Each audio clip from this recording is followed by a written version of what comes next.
വൈദ്യുതി കടന്നു പോകുന്നത് പോലെ ശരീരത്തിലെ തളർന്ന കോശങ്ങളിലേക്ക് ദൈവിക ശക്തി കടന്നുപോയി ചാടി എഴുന്നേറ്റ് ഈശോയെ ആലിംഗനം ചെയ്ത് ഏറെ സമയങ്ങൾ ഈശോയുമായിട്ട് അവൾ ഹൃദയത്തോട് പങ്കുവെച്ചു. ഈശോ ഒറ്റ കാര്യമേ അവളോട് ആവശ്യപ്പെട്ടോളൂ. കുൽശാൻ, നീ കണ്ടതും കേട്ടതും അറിഞ്ഞതും ലോകത്തോട് നീ വിളിച്ചു പറയുമോ? നീ ചോദിച്ചത് ഞാൻ നിനക്ക് തന്നു, ഞാൻ വന്നു. അവള് പറഞ്ഞ, കർത്താവേ, നീ ഒരു പ്രവാചകനല്ല, നീ സത്യമായും ദൈവമാണ്, സത്യമായും ദൈവമാണ്. ഞാൻ പറയാം, കഴിഞ്ഞ 19 വർഷക്കാലമോളം ലോകത്തിൽ ആരും അറിയാതെ ഒതുങ്ങിക്കൂടി ജീവിതം മടുത്ത് നിരാശയുടെ അടിത്തട്ടിൽ ആണ്ടുപോയ എനിക്ക് ഒരു ജീവിതം നീ തന്നതിനാൽ ഇനിയുള്ള എന്റെ ജീവിതം മുഴുവൻ നിനക്കുള്ളതാ.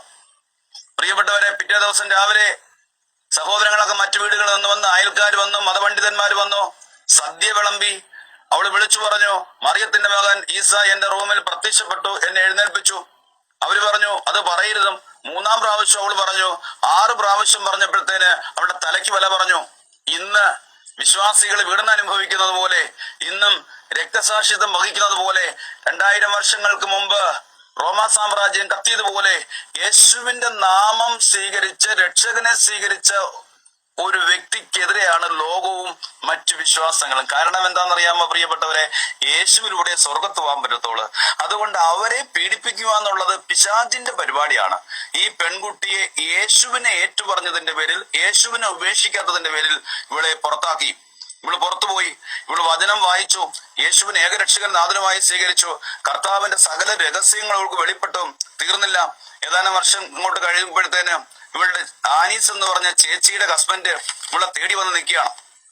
കണ്ടപ്പോൾ ഭയം തോന്നി. അപ്പോൾ പറഞ്ഞു, കുൽശാൻ, നീ പേടിക്കണ്ട, നിന്റെ ചേച്ചി മരിച്ചു, അത് അറിയിക്കാൻ വേണ്ടിയാണ് ഞാൻ വന്നത്.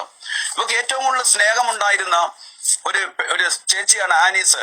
ഇവളുടെ ആ അവസ്ഥയിലെല്ലാം ഇവളെ ചേർത്ത് നിർത്തിയ ഒരു സഹോദരിയാണ് ആനീസ്. ആനീസിന്റെ അവസാനത്തെ ആഗ്രഹം മരിക്കുന്നതിനു മുമ്പ്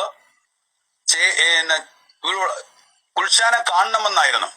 അങ്ങനെ അത് കാണാൻ പറ്റാതെ മരിച്ചപ്പോൾ ആ ഭർത്താവ് തന്റെ വേദന പങ്കുവെക്കാനായിട്ട് വരികയാണ്. അപ്പോൾ കൂടെ ഉണ്ടായിരുന്ന അനേകർ പറഞ്ഞു, കുൽശാൻ, നീ പോകരുതും, നിന്റെ ജീവൻ അപകടത്തിലാണ്. കുൽശാൻ കയറി കഥകടച്ചു പ്രാർത്ഥിച്ചപ്പോൾ പരിശുദ്ധാത്മാവ് പറഞ്ഞു, നീ പോകുക എന്ന് പറഞ്ഞു. എന്റെ പ്രിയപ്പെട്ട ദൈവജനമേ, ഭയം കൂടാതെ പോകുന്ന സമയത്ത് ആനീസ് എന്ന് പറഞ്ഞ ചേച്ചിയെ കുളിപ്പിച്ച് മൈലാഞ്ചി ചേർത്ത് ശവടത്തിന് വേണ്ടി ഒരുക്കങ്ങൾ നടത്തുന്ന സമയത്ത് കുൽശാൻ ചെന്നുകൊണ്ട് പറയുകയാണ്, ചേച്ചി മരിച്ചിട്ടില്ല, ചേച്ചി ഉറങ്ങിയാണ്. ഭ്രാന്തിയ എന്ന് പറഞ്ഞുകൊണ്ട് ഏറെ മണിക്കൂറുകൾ മുറിക്കകത്തിട്ട് പൂട്ടി, ഭക്ഷണമോ വെള്ളമോ ഒന്നും കൊടുക്കാതെ.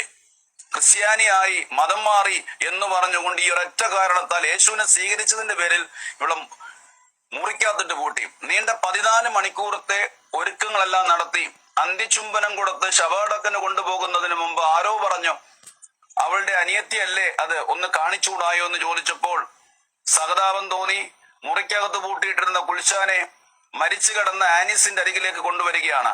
കഴിഞ്ഞ 14 മണിക്കൂറുകളേറെ ഈ കുൽശാൻ എന്ന് പറഞ്ഞ ഈ പെൺകുട്ടി നിലവിളിച്ച് കണ്ണുനീരൊഴുക്കി റൂമിലിരുന്ന് പ്രാർത്ഥിക്കുമ്പോഴും കർത്താവ് അവൾക്ക് കൊടുത്തൊരു വാഗ്ദാനം ഉണ്ടായിരുന്നു.